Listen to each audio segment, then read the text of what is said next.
So we are in this section here, and I want to talk about adding navigation or routing to our app. Of course, if you've already are in the process of working through this, you've got some sense as to how we might do it, but I'm going to take a step back and just cover this stuff formally. Now, the archive is fairly significant for this week and for next week. The archive has a whole series of samples related to routing. So I'm just demonstrating various aspects of routing, and I'm using most of them in the movies app, as it turns out.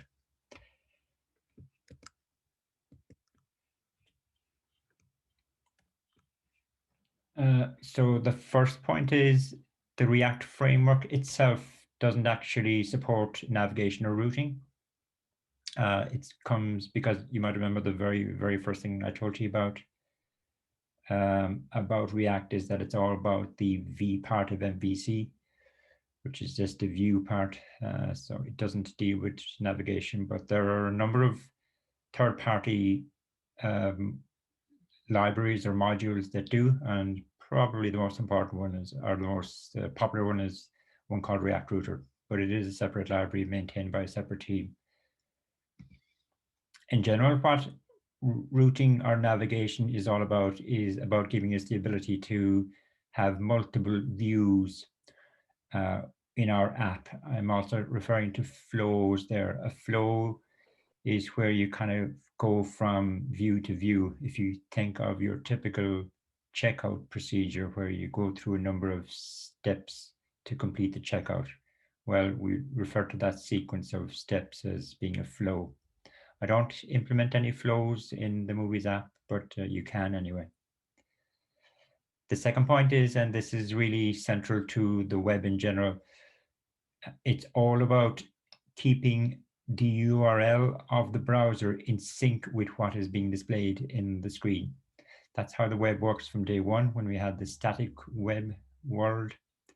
And we'd like to maintain that characteristic in our React apps as well, and we do. So as I said, you've probably already seen it in the Movies app if you work your way through part 2. As we change views, the URL in the browser changes as well. And so the benefit of that that characteristic is what we call addressability. It's a core characteristic or principle of the web. And we know what the main advantages of that are. It is this idea that if I want to share a particular view with you, I don't have to tell you, well, go to the home page first and then click on this and then click on something else to eventually get to the view. I can give you the full URL of that view and you go straight to it. So it's this information sharing or deep linking that are kind of interchangeable. Browser-based apps have been around for a long time, long before React or any of these single-page app frameworks existed. I'm referring to those older form of web apps as being first generation apps. That generation did not support this addressability characteristic, and it was a major weakness of them, really. So to get straight into it, how do we implement routing logic in our React code? And so just by way of example, supposing we've got this app and it has 3 different routes, depending on what side of the Atlantic you live on. So we've got the slash route, the slash about route, and the slash inbox route. Let's supposing this is some sort of email client. And what I'm saying in the table is when the URL is just slash, then I have a component called a home component, and that is mounted onto the DOM. If the URL of the browser changes to slash about, then the home component is unmounted and a component called about is mounted. There's no link now between the component name and the URL itself. That's just coincidental. And similarly for the inbox, if the URL changes to slash inbox, then whatever component is currently mounted it's unmounted and the inbox component is mounted instead of it.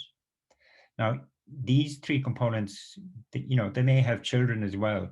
So it could be a whole suite of components that are being mounted and unmounted as the browser's URL changes. So how do we express the routing requirements in that table in React? And what's nice is we can actually express it using JSX.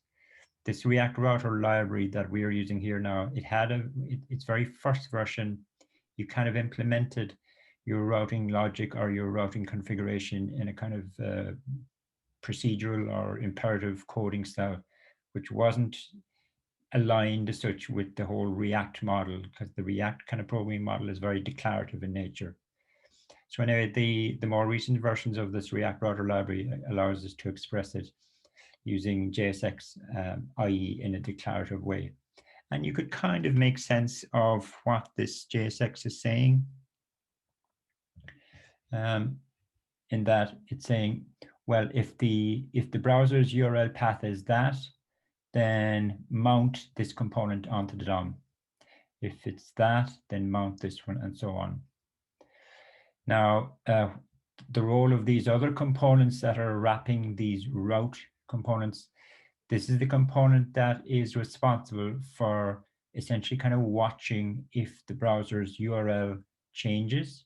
And if it does, then it looks at these different options to decide what should be mounted and unmounted from the DOM. That's the role of the browser router component. The switch component essentially says that only one of these routes can be active at any one time. And we tend to take that approach. You could remove that, and then a number of these routes could be active at one time, but it gets a little bit messier. You also kind of by default, you include the redirect entry in your routing configuration. I'm referring to this as being my routing configuration. And the purpose of the redirect entry in the routing configuration is to deal with sort of all the other cases, or the 404 case. In other words, if the URL in the browser is none of these, what should the app do? Well, this is saying, well, change the browser's URL to be that. In other words, redirect to the / route, which means the home component in my case gets, the home component gets mounted onto the DOM. So that's kind of your error catcher, if you like. And that's how it works. We put all of this code into a component on its own. You can see it's part of a component. And they typically, well, you could have some logic in this component as well. And as we'll see later on, there may be other components mixed in with this. We'll see that later on. But the point I want to make is that this component that contains our configuration, routing configuration, that is the component that we now pass to React DOM.render.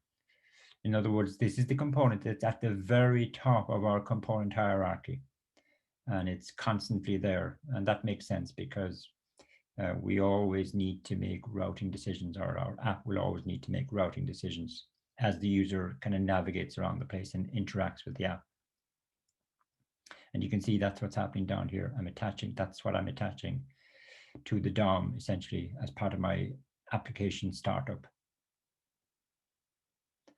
And so I'm making these points then. So it's a very declarative kind of syntax, which is nice. It's nicely aligned with JSX. I told you about the browser router, what its purpose is. The route components essentially tells us what component should be mounted when the URL is a certain, matches a certain path. We can have wildcard characters. We can have wildcard characters in the path here if we want to. I don't think I have a cause to use it, but you can anyway. You have a very limited regular expression syntax available to you. I mentioned about the redirect. The switch essentially says, it finds the first match. That's actually significant. I might come back to it later on, but the way it decides which of these routes is the one that will be active is it kind of starts from the top and works its way down. So once it finds what it thinks is a match, that's the one that it applies, even though you actually may have meant one further down the list to be active. I'll come back to that later on. Notice the exact here was word, or the exact prop, because that's essentially a prop as well.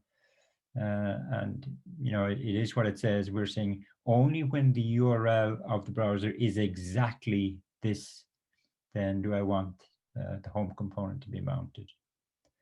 Whereas I don't bother specifying it up here. I could if I wanted to, but there are cases when you should actually include the exact, and or it won't work properly otherwise. And in most cases, in many cases, you can just leave it out and it'll be fine anyway. That's a bit vague, I know, but we'll come back to it later on. And so just to take this very simple example, so the samples now come in the archive that I mentioned, and I have already loaded the archive into VS Code. I created these routing samples using Create React App. So it is a Create React App project, if you like. And so you run npm install and you run npm start in the usual way. So I'll run npm start. Now, in terms of the code, if you dig into it,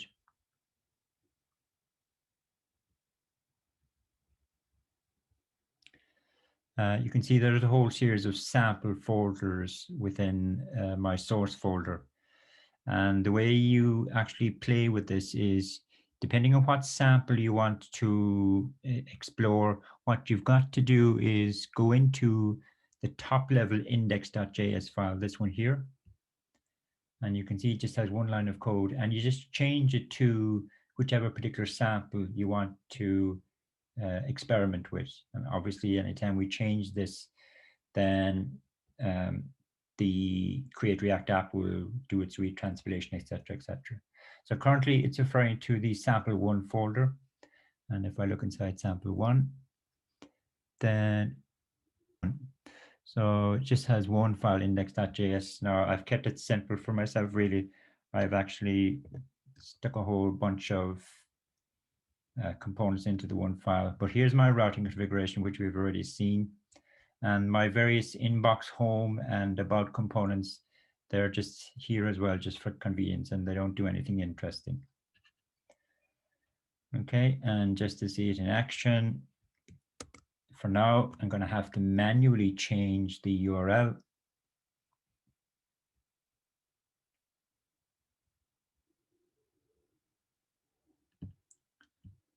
So if I go /about,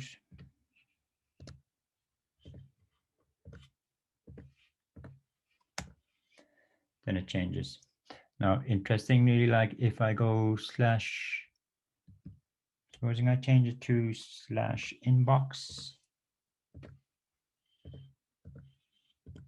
but I add on some more stuff. That doesn't match any of my routes in my routing configuration, but still, it still goes to the inbox. It still mounts the inbox component. And why is that? Well, that's because I didn't bother specifying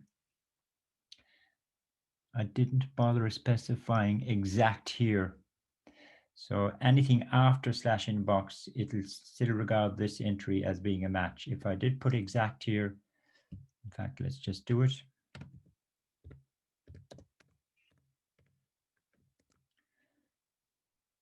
Now it does a retranspilation, and I didn't do anything now. I did a retranspilation, and then when it found /inbox/foo in the browser's URL, it says, well, that's not a match for any of my routes. So what did it do? It essentially kind of fell through all of these, and it applied the redirect option. And that's why it actually went back to my home page, because it reset the browser's, this actually sets the browser's URL to be something. Whereas these are all about checking to see what is the match, what's the best match. This sets the browser's URL to be /, and of course now my routing configuration kicks in again, and it finds a match here and it mounts the home page. So, and it depends. Maybe you want it to be, in this case, maybe you want to be exactly /inbox, or maybe not. I can't think of a good reason why you would not want it to be exact, but anyway, that's okay. So that's sample one.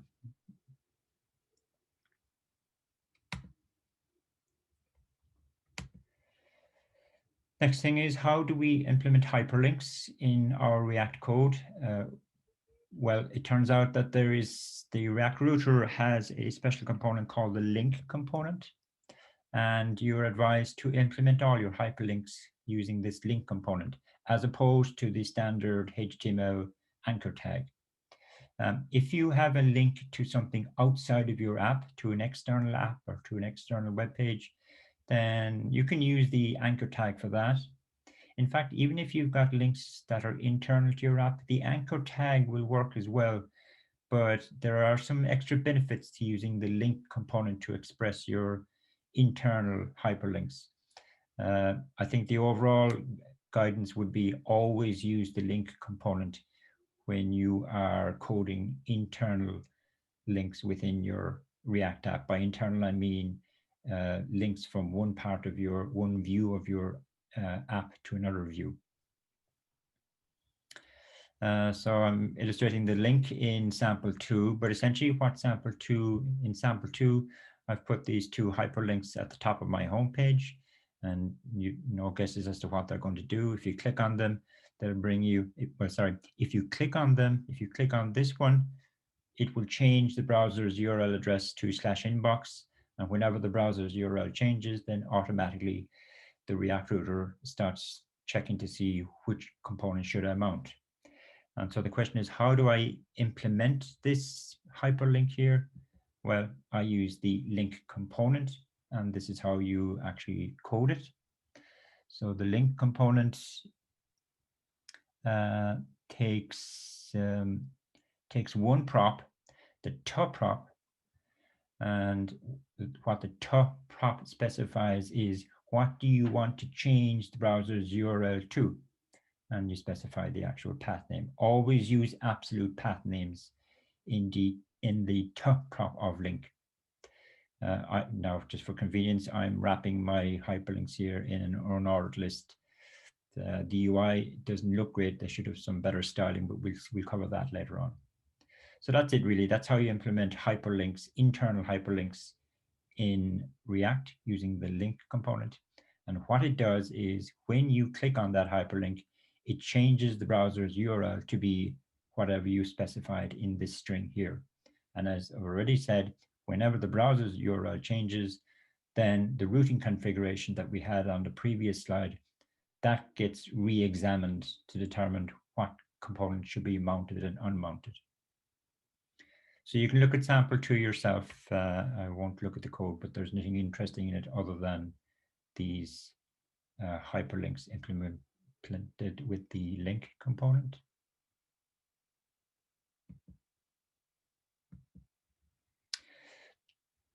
The only other point, I suppose, is I'm saying there at the very bottom, sometimes you might want to wrap the link component around some other component. The simplest example might be you want to hyperlink an image. Now, hyperlinking an image is fine because you're going to be using the HTML image tag.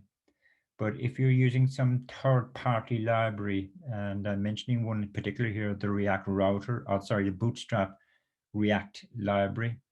And for example, the Bootstrap React third-party library has a component called button, which obviously implements some sort of button. And if you want to make that button hyperlinked, then you would wrap the button component with a link component. Sometimes the actual link won't work for you. The hyperlink won't work for you. And the solution to that is to use something called the link container component. It does the exact same as the link component, but it works with third-party components that you want to hyperlink.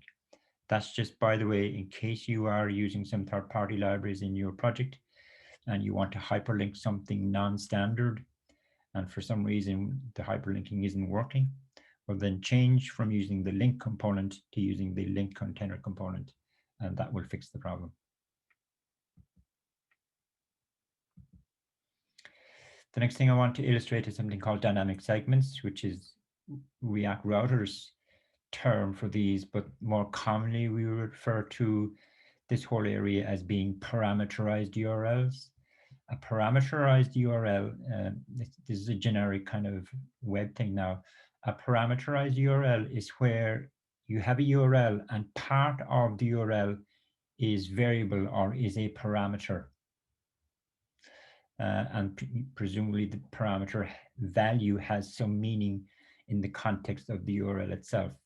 Just by way of examples, I might have an app that's, I don't know what it's doing, maybe managing user accounts or something.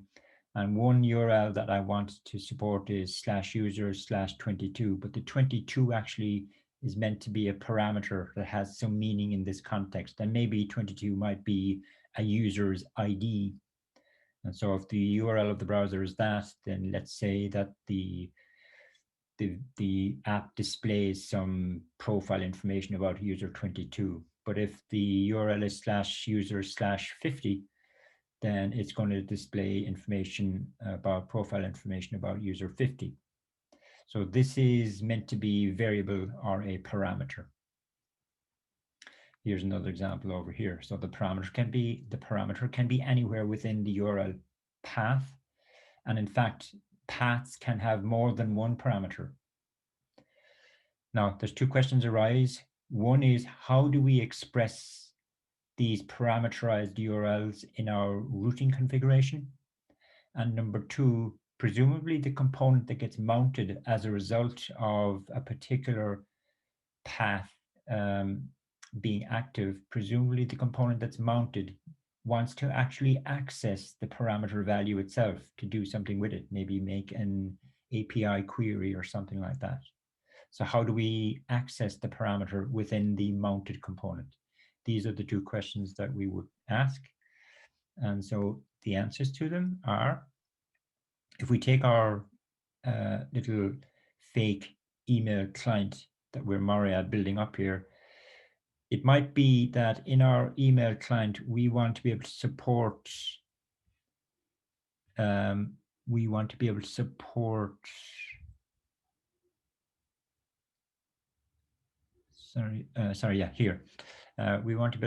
paths like this, where presumably the 123 is your mailbox or a mailbox ID for a particular user. Okay, and that is a parameter in my case. So how do I tell the React router that it needs to be able to support or recognize URL paths like this, but the part after the last slash is actually a variable or a parameter? And the answer is you do it like this. So here's our route component again. And in the path, you simply prefix the variable part with the colon. So this is telling React Router, this part here is actually a parameter. And I've arbitrarily decided that I want to call the parameter user ID. That's like a variable name or a parameter name. It can be anything you want it to be, but that's a meaningful one in the context of what we're talking about here. So this is how we tell the React router that a URL has a parameter aspect to it or element to it. Second question then is, in my case, how does this inbox component get at the actual value, the actual user ID value from the browser's URL? And the answer to that is here. So here's my inbox component, and I'm just displaying the parameter value. I'm not doing anything with it, but it's sufficient to illustrate the point. So it turns out that the parameter value is made available to the mounted component as a prop. And in particular, it's a prop that's accessed, it's kind of buried inside in objects within objects. So you can see here I'm going props that match. So match must be a prop that's actually created by the React router, and it's made available to our component. We have no control over this now. This is one of these additional props that are automatically passed into components. The match prop looks like it's an object that has a key called params, and the params is an inner object, and it has keys, but in this case, the key matches the parameter name that I used on the routing configuration on the previous slide. So that entire expression is going to pick up the parameter value currently being displayed in the browser's address bar. Now, there's a little extra bit which I'm mentioning here, and it is, in order for this prop to be available to your component, what you've got to do is you've actually got to use a special function that's made available by React Router called the WAD2 function. And you can see what I'm doing here is I'm passing my component, this one here, I'm passing it to this special function, and it's what that special function returns, that's what I'm exporting. So, and what it returns is another component.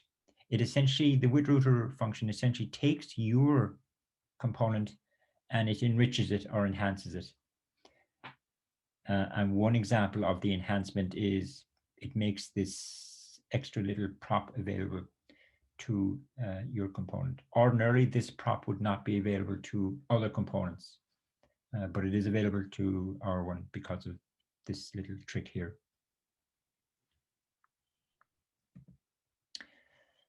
So WAD2 is a special function that takes a component and returns a component. Right, that's I should probably just illustrate that one. Which sample was it though? Sample 3, okay. So again, we need to change the base index.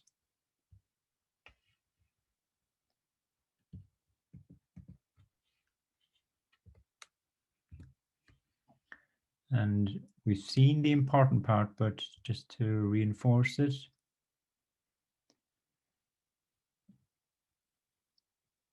so I have a special implementation of the inbox now. The inbox that I had on the previous samples won't work, but you can see all my inbox component is doing is it's just echoing whatever user ID is in the browser's address bar. And that kind of confirms to me that my component can actually access that part of the URL address via this special prop. Okay. And to illustrate it,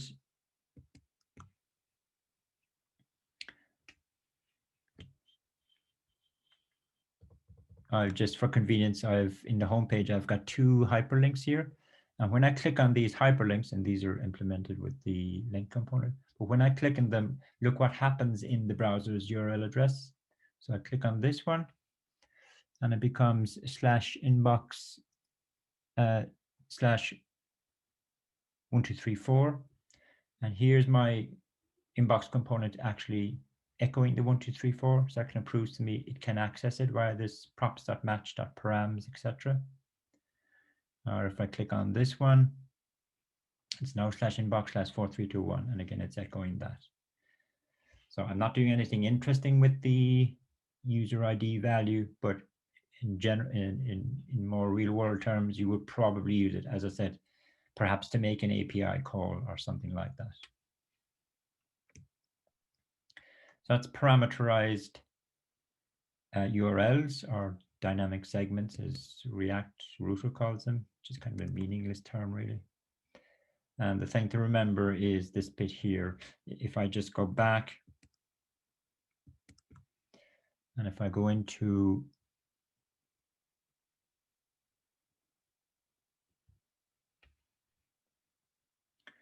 so I'm importing from ./inbox, which is the file that I just showed you. But of course, what this is exporting, I'll just leave that open. What it's exporting is what this function returns. It's not exporting this component itself. Okay.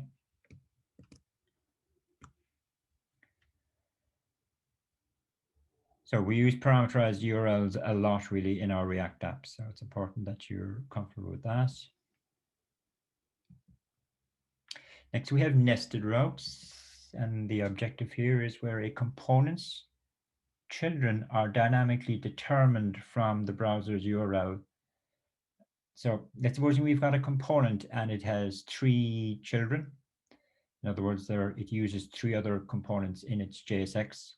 Maybe 2 of those 3 are static. So whenever the parent component is rendered, then 2 of the children are also always rendered. But maybe the 3rd child is only rendered depending on what the browser's URL address bar is showing. So and it could be one thing if the URL is one thing, and it's something else if the URL is different.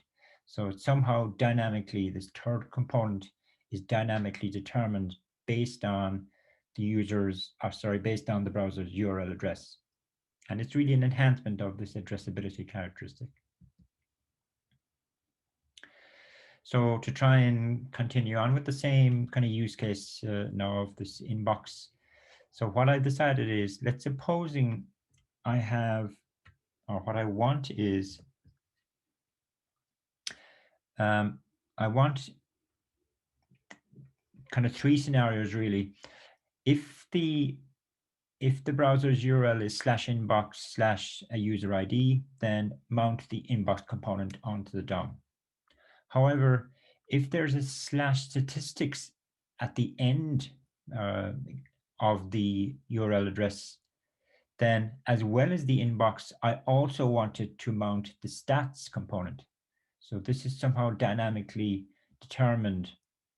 And thirdly, if the URL follows this pattern here, then I want my app to mount the inbox component and the drafts component.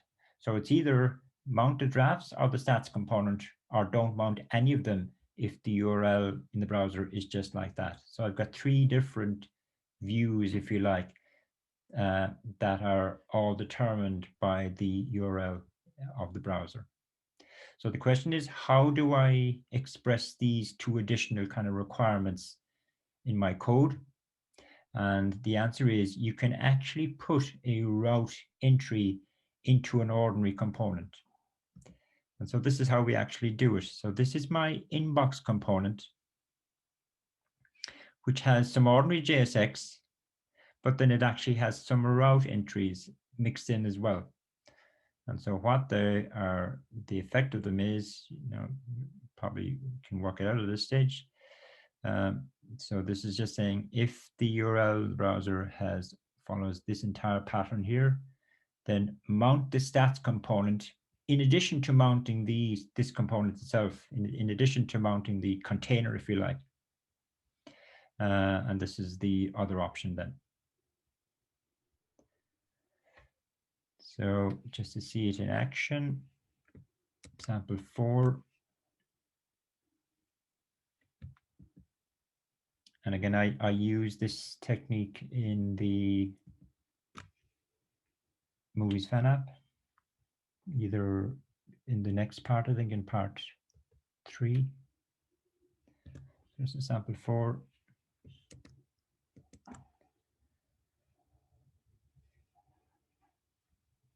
So you can see, in fact, if I go back to the home page now, because I've just put in some convenient hyperlinks for myself.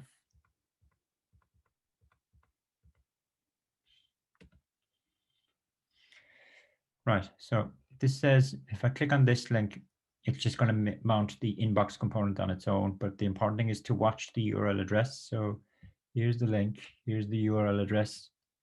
So that's matching my routing configuration up in the app component at the very top. And so this bit here is just being generated by the inbox component on its own. If I try this link here, I have this /statistics bit at the end, and what's being mounted is the inbox component is mounted because it's generating that, but the stats component is generating this little additional bit. and finally the drafts one as well.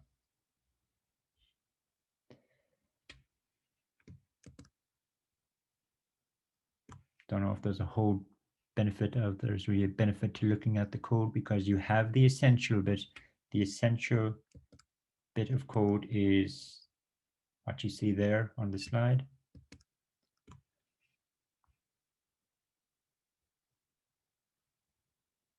So again, if I go from the top down, here's my home component, if you like, with the hyperlinks in it. Nothing interesting here. Here's the routing configuration, which really hasn't changed from sample 3 anyway. Okay, it has the parameterized URL here, but that's okay. And here's the inbox component, which we really have already seen. Okay, I'm just, for convenience, I'm using a message component here, which is just something trivial down here. And again, I'm using the with router wrapper function, because why am I using that? That's because I'm referencing props.params, etc. up here. If you like, the way you kind of think about it is, when the URL is like this, whenever it changes, and let's supposing it has changed to this, then the process that the React router goes through is, it first of all checks the top level routing logic, which is here.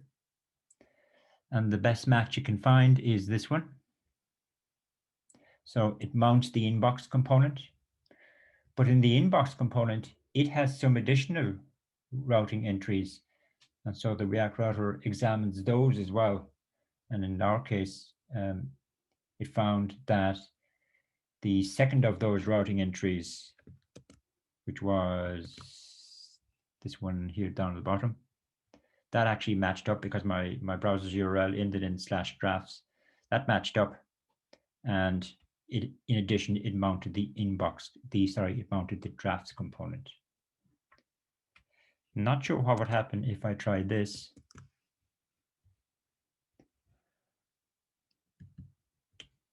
I think it's going to go back home, actually. If I go ABC, I don't know. Well, the nested routes, none of the nested routes applied, so they were all ignored, but the top level route still matched up. But if I did something like this, if I said I want it to be exactly this, I think that's really going to mess up everything.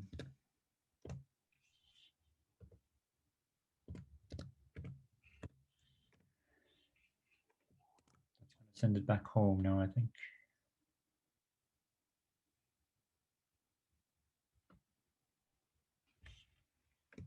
Save that. Sorry, typo.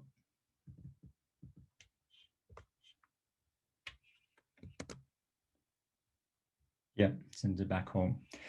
So really, I'm experimenting really, which probably I shouldn't be in the middle of a lecture, but you know, it wouldn't really make any sense to have exact there, because we know we have kind of extensions to that URL in my nested routes. That's nested routes. Next, we have the extended link. We've seen the link already, but it's often the case that in the link, you may want to pass some additional props to the component that is mounted as a result of the link being completed. And we can't do that at the moment with the form of the link that we have. And again, I use this in the Movies app. So the objective is to pass additional props via a link.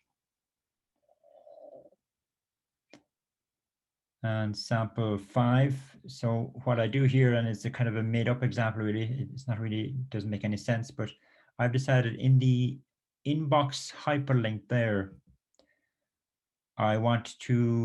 we know now that the component that's going to be mounted is the inbox component, but I want to pass in some extra custom props to the inbox component, and the values of those props, let's say they're computed somehow by the homepage component itself. You needn't worry about how they're computed, but the real issue is how do we actually pass the additional props or in our link? And the answer is you actually change the to prop of your link component. So previously when we use link, the to prop, we assigned it a string, which is really the URL that we wanted the browsers to change to. This time we're actually passing it an object, and the object has a number of parameters or properties, sorry. The path name, again, has the role of, is where you express the URL that you want the browser to change to. And then there's this new state key, and it is assigned an object. And it's inside this object that you have the additional props that you want to make available to the component that's going to be mounted. So you can call these things anything you want to. You can tell now that they're just arbitrary props that I'm passing in this case. State is dictated by the React Router library, but the key value pairs here are completely up to you. And so the next question is, the routing entry doesn't change. The next thing though is, how does my inbox component work? Just to take a step back, sorry. So when I click on this link, this is active. The URL of the browser changes to that. According to my routing configuration, if the URL of the browser is that, mount the inbox component. But what we're really interested in is, how does the inbox component get access to these extra props? And you could almost predict it. So there is another additional extra prop that's made available to our components via React Router, called the location prop. Odd kind of name, but so this expression here, props.location.state, that evaluates to my little object here. And all I'm doing here is I'm doing object destructuring, which you've seen before. So that's how I pass additional props via a hyperlink using this alternative form of the link, or an extended form of the link component. From a syntax point of view here, I've got a double curly brace and closing double curly brace here. The way you kind of break that down is the inner curly brace, which is matched by this one here. That's just an object, an ordinary object syntax in JavaScript.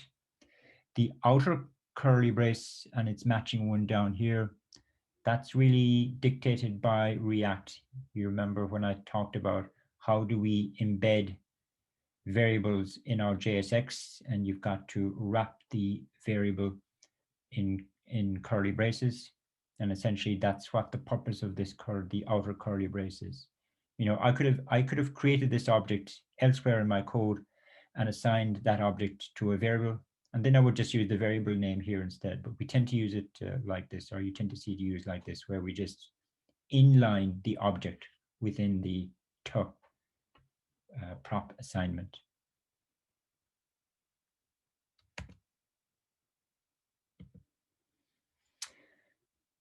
Again, you can look at the sample yourself. This is a general point. The general point being made by this slide is that typically with not just React apps, but any kind of web app, in terms of the layout of the views, there tends to be part of the layout that remains static across all the different views. And what I'm saying here is that you tend to have at the top of the view a static, typically headers.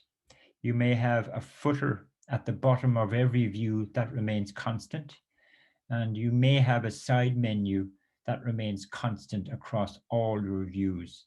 So as you navigate from view to view, these parts here remain constant or permanent or persistent. The part that tends to vary is the rest of the screen. That's just the way we tend to design the UI of any web-based app, be it React or otherwise. So as the URL in the browser changes, this part of the view changes, okay, but these other static permanent parts tend not to.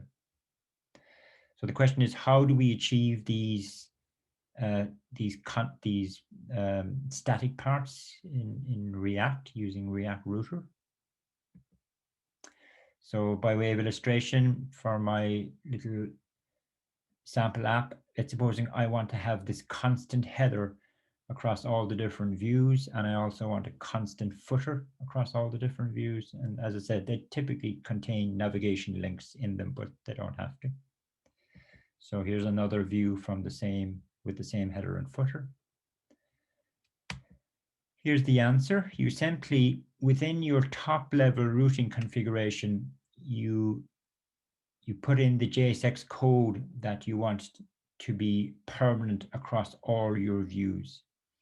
Now, what I've done is I've written a component called the header component, and another one called the footer component, and it's those components, and these are just components that I've written. They generate the header and footer that I showed you on the previous screen. So they're just ordinary components, custom components that I've written. You'll see it in sample 6.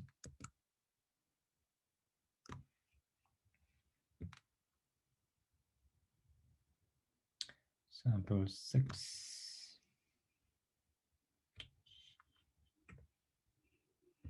And as I keep repeating, sorry, sample 6, I do this in the Movies app as well.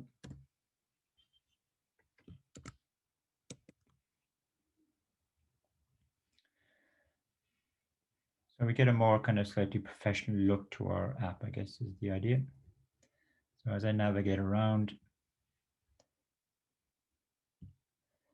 I get that behavior. Yeah. And I'm obviously using some styling as well. In particular, I'm using Bootstrap, but I don't care what styling library you use. In terms of the code, really, if I look at sample 6,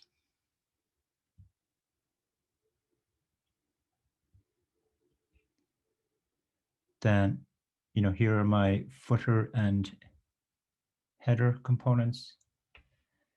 And, you know, there's a lot of CSS going on here now, but you can look, other than that, there's nothing interesting. They're simply kind of non-dynamic components. There's no state or anything involved. There could be, but there isn't in this case.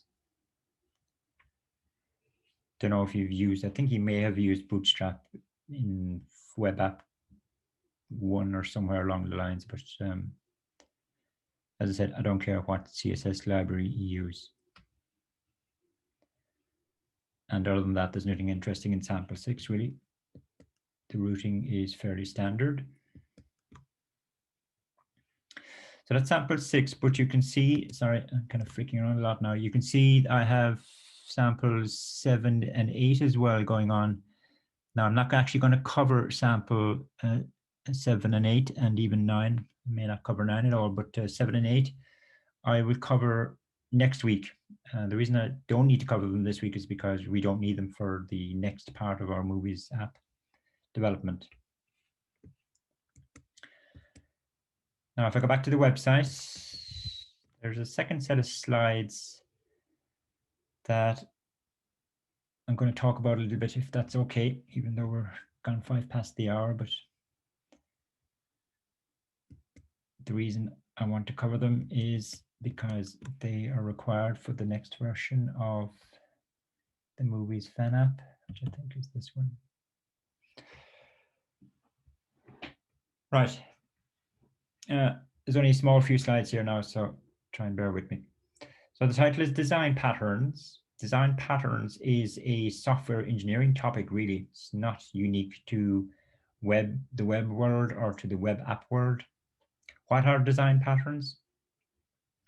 I'm kind of giving you a kind of formal definition of them there. I'm saying in software engineering, a design pattern is a general repeatable solution to a commonly occurring problem in software design.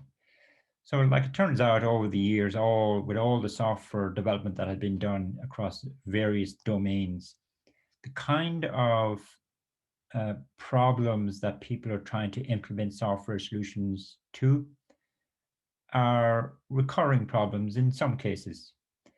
And so the design of the solution to those recurring problems, by design I mean the design of the actual software, the design to those particular problems have become standardized as well, and good designs have emerged. And those good designs, people have taken the time to abstract from specific designs to specific problems to give a more generalized design to a generalized version of the problem. And the generalized design is what we call a design pattern. And really over the years, there's been a whole catalog of design patterns that have been documented. And if you Google design patterns, you'll get loads of stuff on this area. As I say, not unique now to the web world. But in terms of web app development, there are design patterns that are recognized as being good practice to use in your implementation. That's where design patterns are kind of coming from. It's kind of best practice in terms of software design. There's two characteristics when we do any kind of software development. There's two characteristics or objectives, I suppose, that you should always be aiming for. And you've probably heard of these before: reusability and separation of concerns. So we try to design whatever the unit of composition is in your application, whether it be classes in the case of Java, or functions in the case of JavaScript, or components in the case of React. Then we like to develop reusable elements, reusable components, reusable functions, reusable classes. It's always a good objective. Separation of concerns kind of flows from reusability. The idea of separation of concerns is that each unit within your software should have only one concern. You don't want classes doing too much. You don't want components doing too much. You try to have them just so that they each have one concern or one kind of responsibility within the overall code base. So these are kind of high level objectives of any design for any software to any kind of problem domain. The DRY principle is kind of linked with this. I don't know if you've heard of the DRY principle before. DRY stands for don't repeat yourself. It's always a good idea within your code base that you don't have the same sequence of instructions, repeated across multiple classes or components or functions. What do you do if you have that? You try and abstract it out into a unit of its own. So you remove the repeating code. And these are all kind of intertwined. So if you try and aim for maximum dryness within your code base, then implicitly you're kind of improving reusability, and potentially you're improving separation of concerns as well. Now, in general, there are two approaches towards improving the dryness within your code base. One is inheritance and the other is composition. I'm talking now very much at a general programming level, nothing to do with React or JavaScript. Inheritance you're familiar with from whenever you've done Java coding. And it's kind of said that if your approach towards improving reusability and improving dryness, if your approach is inheritance, then when you're modeling the particular problem domain that you're developing a software solution for, then in your model, you're looking for a lot of is-at type relationships. That's what I'm mentioning there beside inheritance. For example, a car is an automobile. So if I was developing a software solution for something related to, I don't know, maybe a sales system for an automobile dealer, then in my code base, and let's supposing it's Java for the sake of argument, in my code base, I might have an automobile class, and a subclass of that would be a car class. So I'm using inheritance there to try and achieve better dryness and reusability. An alternative approach towards achieving these objectives is the composition approach, which I would guess you probably haven't come across before.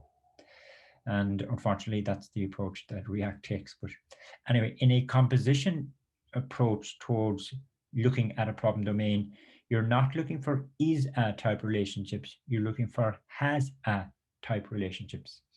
For example, a car has an engine. Okay, so it's a different way of kind of looking at your problem domain in terms of how you're modeling the problem domain, and the model that you develop for your problem domain, that kind of dictates how you structure your code base. React favors composition, which is where I'm going with all of this.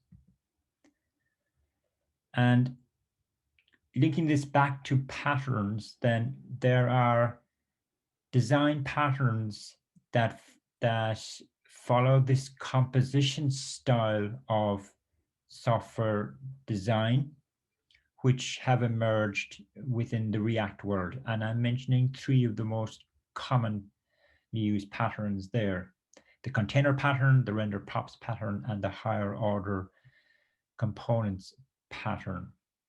Now, I would just want to look at the container pattern. I will look at render props next week. I won't look at the third one at all, but you can Google it yourself.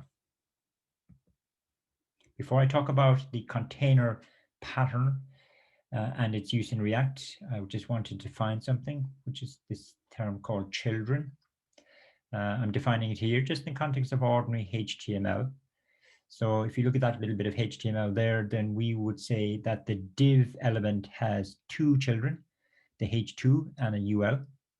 We would say that the UL element has three children, and they're all of type LI. So that's this idea of elements having children elements. And we have the same type of issue with components in React. And I've mentioned that term children before. So the container pattern. So it turns out that all React components have another special prop called a children prop. Every component has this now. You don't have to do anything special to give a component access to its children prop. The question is though, what is the children prop bound to at runtime? And what I'm saying there is that all React components have a special children prop, so that consumer components can pass components directly by nesting them in the JSX. That really doesn't mean anything, I don't think, when you read it, but when I explain it to you, then when you go back and read it, hopefully it will make sense. Here's an example. I've got this I've got this picture component. And in particular, if you look at, I've kept it as simple as I can. So the picture component there, you can see in its return, it's rendering a div, and inside the div it has an image. And then after the image, I have props.children. So whatever props.children is bound to, it gets rendered after the image. Here's what we call a consumer component. This, by consumer, I mean the component on the right is using the component on the left, hence it's a consumer of it. And you can see how I'm using picture there in the component on the right. So my picture component expects a src prop, and that's fine. I'm passing it in a picture source. We don't really care where that comes from. But then after that, I'm actually including, and this is a general kind of example now, I have some JSX between picture and the closing picture tag. Now, whatever JSX I have between the picture tag and the closing picture tag, that's what gets bound to props.children on the left. That's the general idea. So I'm saying there that the picture component, whenever the picture component is invoked, which it is by the component on the right, its prop.children will also be displayed, where children will be determined or will reference whatever is between the opening and closing picture tags on the right.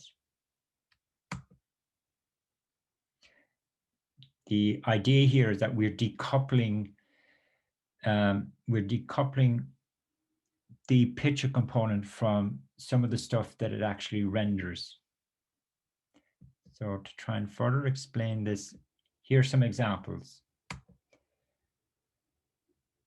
Here I have a consumer component and it's using the picture, but it wants the picture to be followed by a button. And you can see on the right, I'm just giving you a general representation of what that would actually render onto the screen.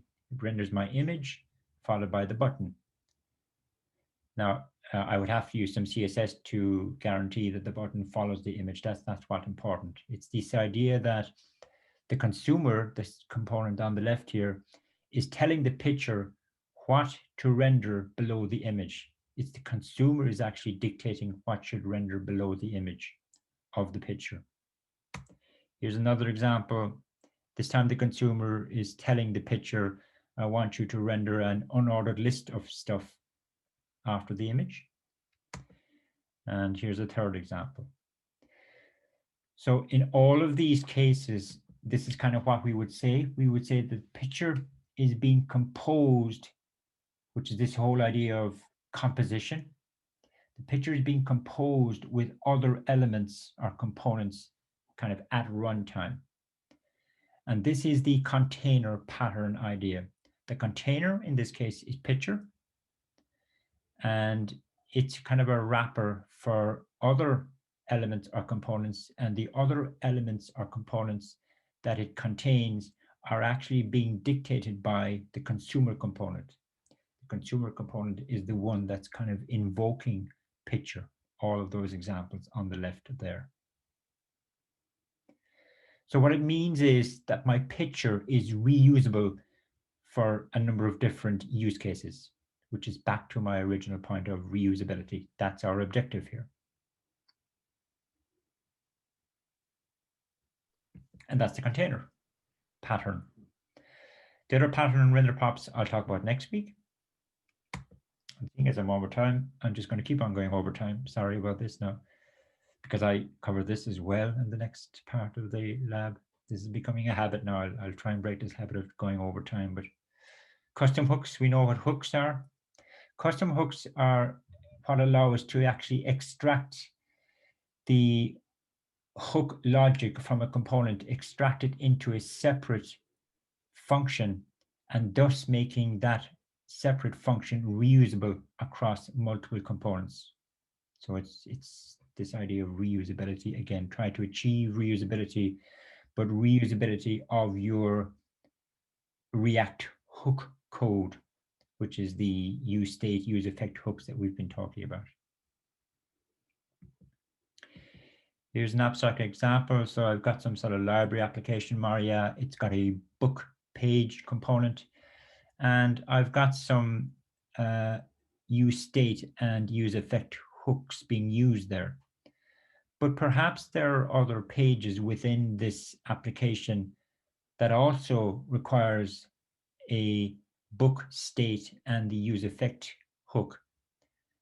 So the code there that I've wrapped in a box inside the black box, that potentially is being repeated in other components, other page components in my application.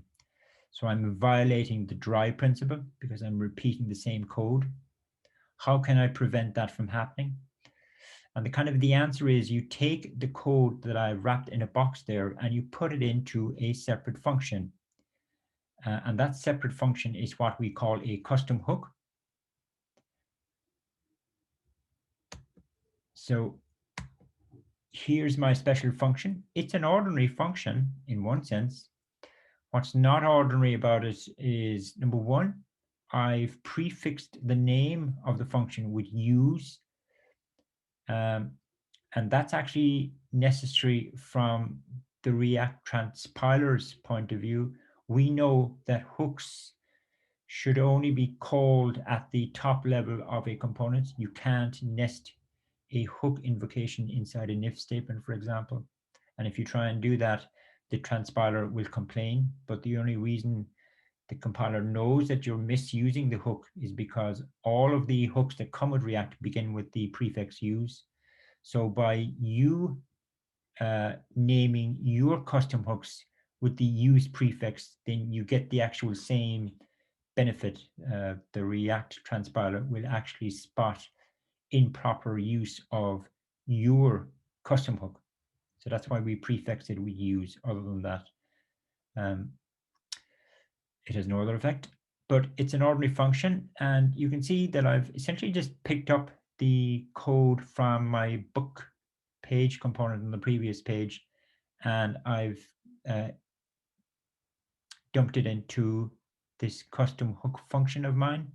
Now it is a parameterized function because if you look back at the previous slide, in the use effect on the previous slide, I may as well go back to it. You can see here that I'm within the use effect.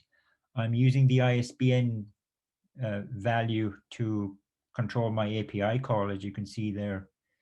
So if I'm going to lift all that code and put it into a separate function, I do need to pass in the ISBN to that custom hook function of mine. So that's why it's parameterized. In most cases, your custom hooks would be parameterized. There may be some cases where not, but in most cases they are. The other thing to note is what your custom hook function returns. It's really up to you as to what it returns, but in the case of all hooks that come with the React library itself, they tend to return a collection of things, whether that be an array collection or an object collection. The two built-in hooks that we've looked at, use state and use effect, they happen to return an array collection. We'll see another hook later on that returns an object, but it's a collection anyway. Now, in case of your custom hooks, it's up to you to decide what it should return, but I think it would make sense that my custom hook returns the actual book and the setter method for changing the book back to my invoking component. And so my invoking component now is reduced to this, where I just call my custom hook as if it was a built-in React hook. And again, I use that technique in the labs. So that's really all custom hooks are, where you can, it allows you to extract React hooks from your component code and put them into separate functions. Because it's just better separation of concerns. It's kind of ugly to see all this long-winded hook code buried inside in our components code, because components should really only be about the V part of MVC, whereas hooks tend to be about, accessing APIs, managing state, which is kind of outside of the realm of V, if you like. So again, it's a good design, I think, to try and implement custom hooks where possible. And even if you don't reuse them, it's still good to actually extract the hook code from a component and put them into your own custom hooks. So I think I've made all of those points. Yeah, I've made that point and I've made that point. Right, sorry now for all of this. So the reason I felt I wanted to finish that set of slides is because if we go into this section here, you are now in a position to work on part 3 of the movies, and there is only one other part to this sequence. So in part 3, I'm using custom hooks, I'm using the container pattern, I'm using some of the routing examples that we have touched on. So that's hopefully will make it a little bit easier for you to understand as you work your way through part 3. Now, this we missed a lecture on Monday. I'm actually going to pre-record a lecture for this set of slides here. I'll make it available to you maybe tomorrow or over the weekend, and you can just watch that yourselves. It's really important. It's got to do with how we actually approach designing React apps, which I've talked about in passing, but never given you the kind of detail on it. How do we decide like what components should be stateful and what ones shouldn't be? How do we decide in the component hierarchy, et cetera, et cetera. Right. Thanks for staying with me if you are still with me. If you're not, then I don't blame you. Right, I'll talk to you, some of you tomorrow and the rest of you next week. Bye for now.